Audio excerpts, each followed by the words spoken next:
Hey everyone, welcome back to another one of our developer updates. Today I'm joined by Dr. K. Dr. K is another co-founder of Quai, and I'm super excited to have him today to talk about the core protocol and how development has been going.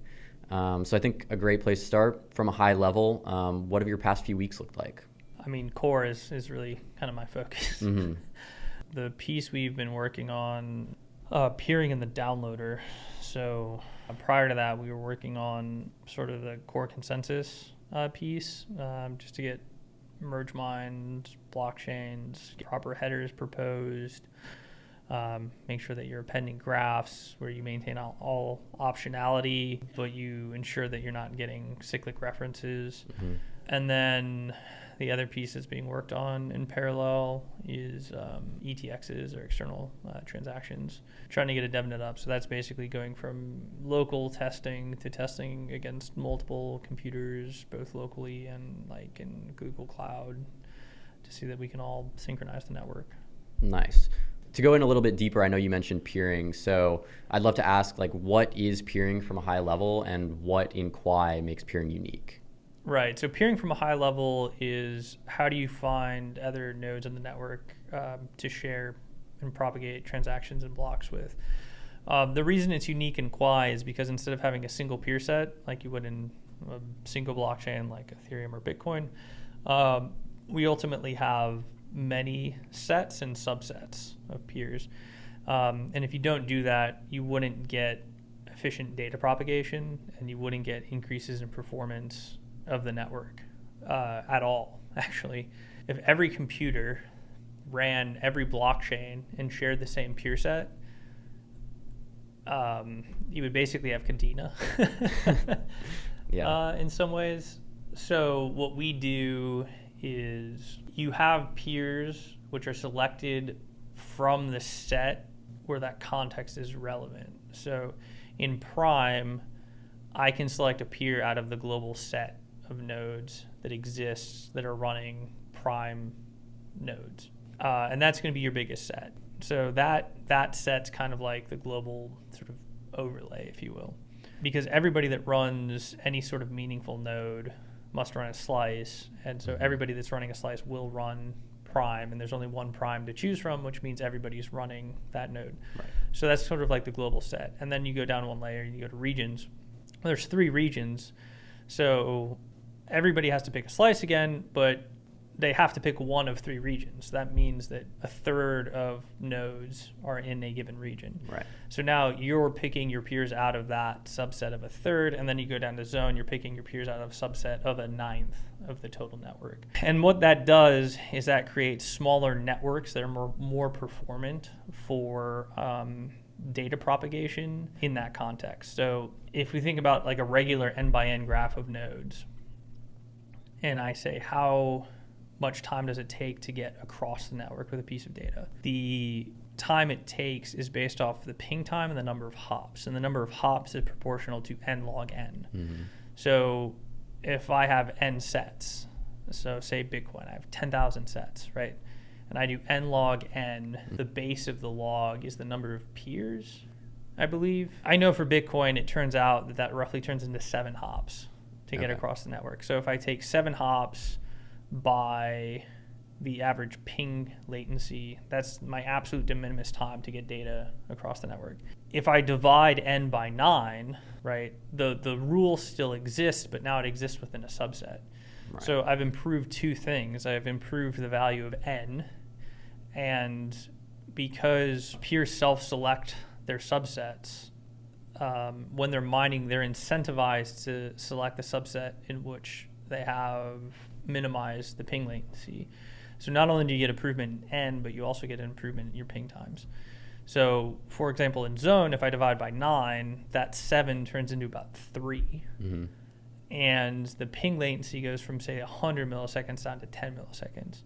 So to propagate data in a zone, it'll only take us 30 milliseconds, whereas if I take a Bitcoin or a Prime type network, my data propagation would be on the order of 700 milliseconds. So you're looking at a 25x improvement in propagation.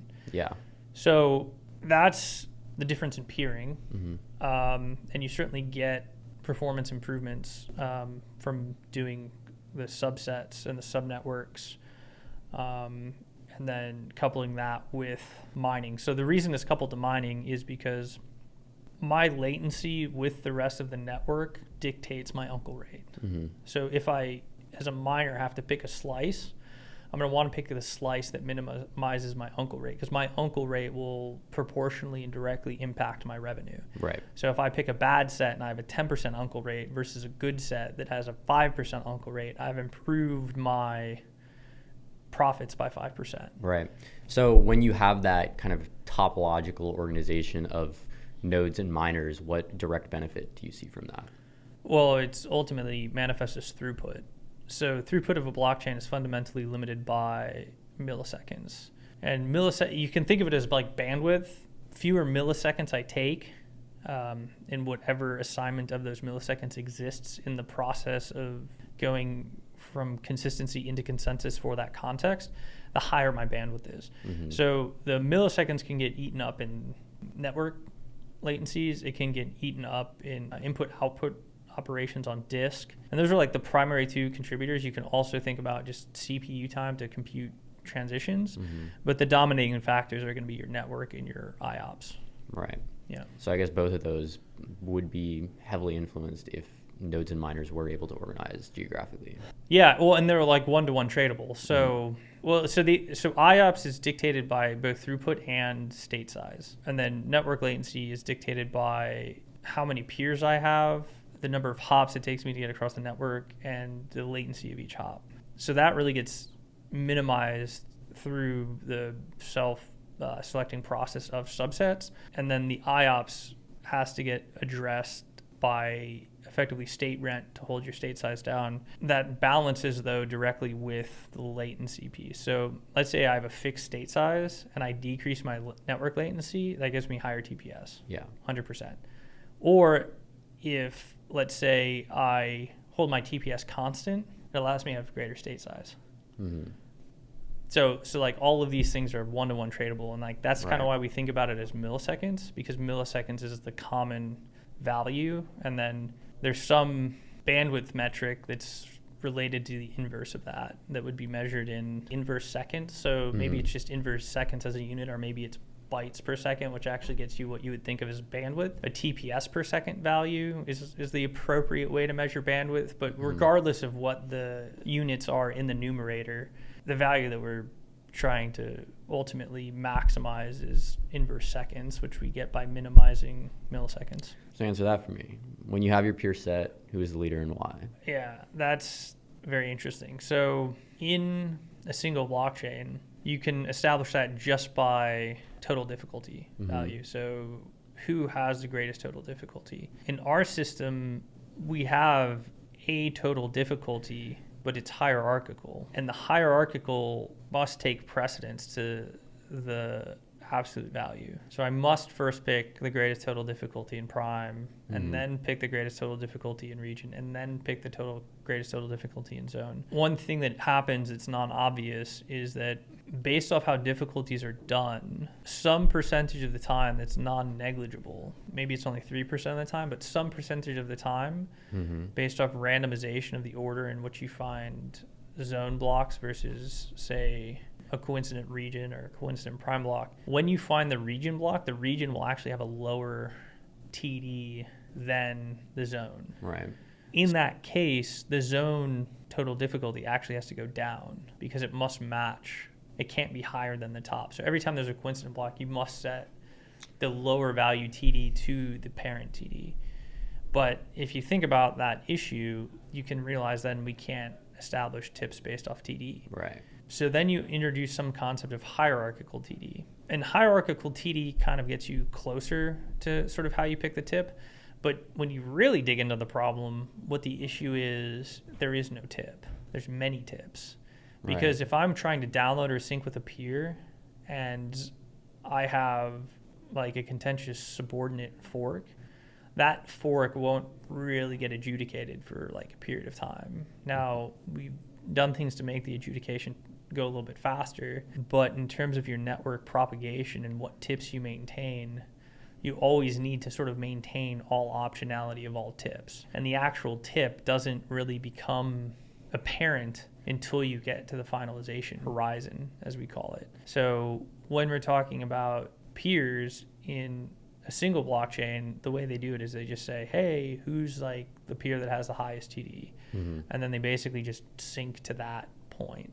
But in our case, we have to ask, who is a peer which has a TD or a branch that I don't have that exists before the finalization horizon? So we call it before the fray. Okay. So what we have to do is we have to sync the fray. We can't just sync the tip. Right. So there's many graphs and many options that we have to deal with in the fray, because if there's a contentious fork and it's like a 50-50, I can't just be like, oh, this guy has the longer chain, because I can't switch to this guy. So then if this other option happens and they broadcast that block, I'm going to say, oh, that's a dangling block. Now that actually hurts me, because this may be the winner and I just statistically you just randomly got this guy, right? But this guy ultimately doesn't win, so I'm on sort of like a fractured tip. So like I need to be able to figure out as quickly as I can that this option also exists, so that when this broadcast comes in, I don't see that as an hanging block. I see that as an appendable block, which may switch my choice of where I think the longest tip is. But I can only do that if I have both options in the graph, right? So in the fray, we must have all options. Whereas in a single blockchain, they only ever pick one. Simplify it a little bit more for me. So you have many tips. Obviously, you can't use total difficulty anymore on a single chain basis. That one situation you mentioned where you can have a region chain coincident block where the region block difficulty is lower than the extension of the zone chain. Like, what do you do to solve that? So that's solved via HLCR, right? So because I pick in order of precedence, the actual tip choice is deterministic and obvious. But the problem is I need to be able to switch between tips in the fray. So like the fray is composed of many tips. And in the downloader, I need to make sure that I am manifesting all options, or else I could be missing the thing that actually is the winner. What we have to do is we first have to establish the graph of options. Right? And it's a hierarchical graph of options. And you could think of it as like N by M in some ways, right? So, M tips per tip, M tips in region per one tip in prime. So like there's always a one-to-many mapping in every tip, right? So like every tip could have many more tips in the subordinate. And so what we have to do is we have to be able to build a graph of options that represent all possible tips in all possible contexts. And then we use HLCR to make a pick. But if we don't represent all tips, we overcourse the system and potentially create a negative result that either manifests as a fork or manifests as a deep reorg. So like we just have to track all that, and we know how to do that in core. So from an append and a header chain pick, like all of that's done. The problem is if you look at how Ethereum does syncing, their syncing is very straightforward. They just say who has the highest TD, just sync to that one point. We obviously can't do that because we have to say who has an option that is currently in the fray, and we must add that to our graph. And then once we have the graph, then we can make a choice. Right. So does that extra step impact your speed of block production or your latency at all? No, it doesn't really impact production. It doesn't even really impact choice. It just impacts our head choice. It just impacts syncing time in the fray. Got it. So if I'm past the fray, I'm past the finalization horizon, we can kind of think of it as a monolithic chain at that point in time. Right. And we can just sync up to the finalization horizon. But once we get to the finalization horizon, we enter the fray, we have to effectively make sure we're syncing all options. Got it. Yeah. That makes sense. So that obviously you can see like why that adds some complication. Definitely. I would love to kind of go back to the question before though, of all these things in theory they definitely make sense and logically are sound. When you actually implement it and have it running on a live Devnet, what is it looking like? So I mean right now we're not in like stable Devnet. We're moving towards stability in Devnet. What we found in the last week is we had over-constrained optionality of choice because we weren't fully manifesting the fray. Yep. Right. So we're addressing that. Once we've addressed it so that we're not over-constraining optionality in the downloader and the graph production, then we'll kind of have a live DevNet again. If you're trying to drill down to sort of TPS, we've tested this in a different sort of scenario a while back, and the conservative estimate would be the delta in the pings. That's the conservative estimate because it's actually may not be a square of the delta, but it's actually not linear, it's super linear. So if we say 30 versus 700 milliseconds, your zone should have 25x the bandwidth conservatively. If we say that Ethereum's 10 TPS, that means that our zones would conservatively run 250. Now, it could be somewhere between 250 and 2500, but the lower bound would certainly be the 250.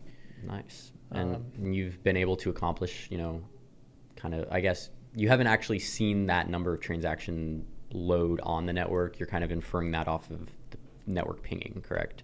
We've tried something similar in the past on a different code base.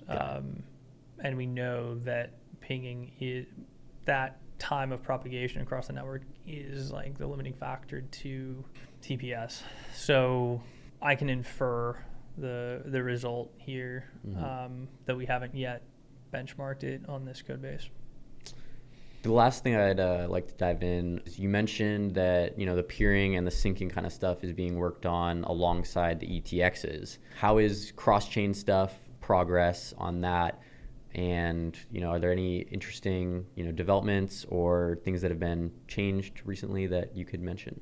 Crosschain is interesting because there's really two pieces that are sort of hyper unique to this project. One is the merge mine, this hierarchical set of chains. The other piece is cross-chain transactions, and it's actually the first manifestation of a truly decentralized and trustless bridging.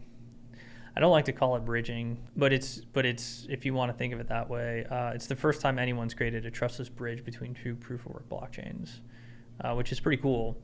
So the thing that complicates it, there's a VM tied to it. If it was just UTXOs, we would have been done by now. But creating composable interoperability with a VM makes it a little bit trickier because you effectively have to have modification of opcodes which can generate external state transitions, and then you have to be able to sort of package those transitions correctly and get them to their destination.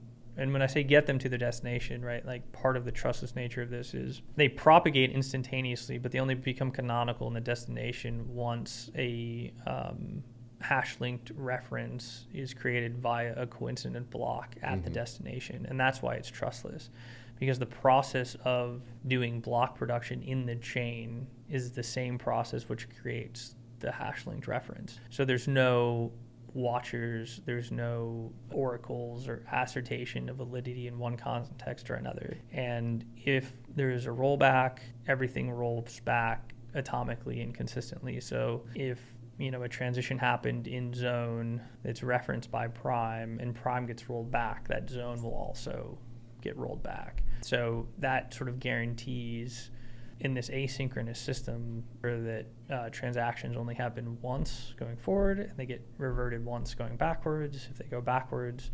But that keeps the system, I don't know if atomic is the right word, maybe eventually atomic, but that's basically what allows us to keep state consistent. Got it. I guess my final question would be, have you had the opportunity to test, or do you have any estimates on what finalization times are looking like in the network? So say from zone to prime, zone to zone. Yeah, I mean, statistically, you can just infer them. If you're in a zone and you do a local zone transaction, you will have a block which references that transaction in 10 seconds. Right. If I'm trying to move state from one chain to another and then subsequently use that state in an alternate chain, I think those are the times that you're sort of talking about. So maybe we'll call that transfer time. Sure. And that's inferable just based off of the architecture and the mean time to coincidence. So the nature of the architecture would dictate that I will find a prime coincident block in a region once every 30 blocks, every 30 region blocks. Mm-hmm. It would dictate that I will find a coincident from zone to region also once every 30 zone blocks. But what that means is from zone to get referenced in prime, it would be 900 zone blocks. But right.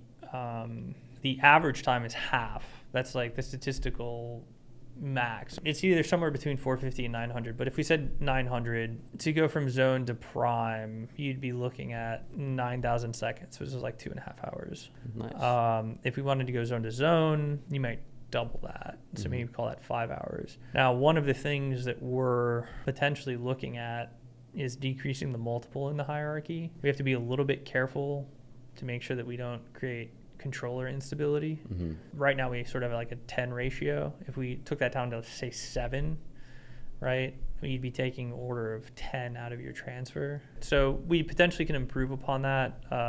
We don't know by how much, but this is sort of the inherent trade-off that you're making. I wouldn't say it's actually Quai that this trade-off exists in. I think this is the trade-off of the problem space. Mm-hmm. So any other system which wants to be decentralized and like wants to create these subnets is going to have the same constraint. And this time is ultimately the upper bound on scale.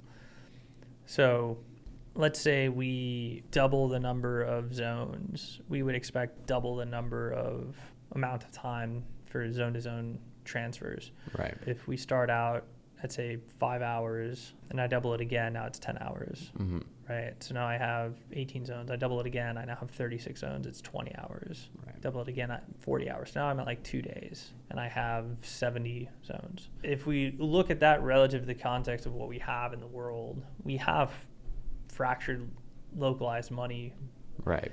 You know, you mentioned earlier topology, but network topology has high correlation with geography. Mm-hmm. So the world we live in is a geographically stratified form of money, right? Yes. So if I live in the US, I basically have dollars. If I want to, say, send money outside the US, so if I send money inside the US, I kind of have like these instantaneous things. Somewhat instantaneous, to be fair, because the way I actually use money inside the US isn't sending it, I use it via credit. And credit is a facsimile of instantaneous, but the actual settlement is still operating on an interbank process of 24 to 48 hours. Right. But then if I send money outside, it actually takes longer. So we have these SWIFT transfers, and SWIFT transfers work, but the member banks are essentially still sort of forwarding a credit, and the actual settlement times are on the order of weeks or even months for even SWIFT-type settlements. So the point that I make is, let's say I wanted to transfer money from the U.S. to England. Mm-hmm. That would currently take me a day, 2 days, 3 days before I have access to the money in pounds in England, unless I'm using a credit entity of some sort to sort of facsimilate the instantaneous transfer.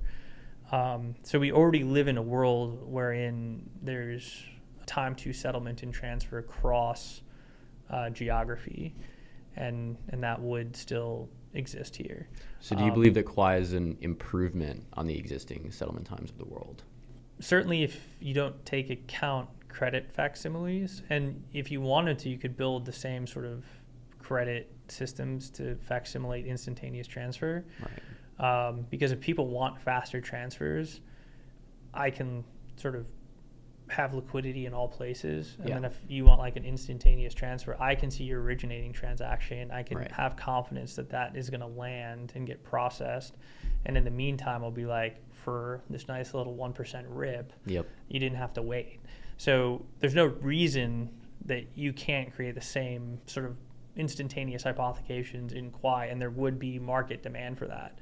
But the actual settlement times would still propagate at the speed that information is limited to create a consistent global consensus. Got it. And that isn't a problem of Quai. That's like a problem of distributed computing and network topology. So if anyone else were to do this, they wouldn't be able to beat the frontier which we're establishing here. And so that's one of the reasons when we're actually working on a paper now Oh, nice. to try to prove this. I am confident that it is provable. I just haven't yet proved it, that Quai is going to approach the theoretical bounds of what is possible based just off information science than in the physics of the internet. That is pretty incredible, and I think that's a pretty great place to start wrapping things up. Do you have anything that you'd like to say to our viewers or any closing comments? No, I appreciate everyone's interest and support, and if anyone wants to contribute to Quai as a developer, wants to do some interesting greenfield work, distributed systems, and I mean even crypto economic design, if there's people that want to help out with that, we're always looking for talented individuals. So, absolutely. Come work with us. Yeah, we have listings on AngelList. Post those in the description. Yeah, that'd be good. Always looking for new talent to help the team out. Cool. Thank you, Carl, for your time today. Really appreciate you having on here, and your insight is amazing as always. But I will let you get back to work on the network. Cool. Thank you for your time. Thanks, Max.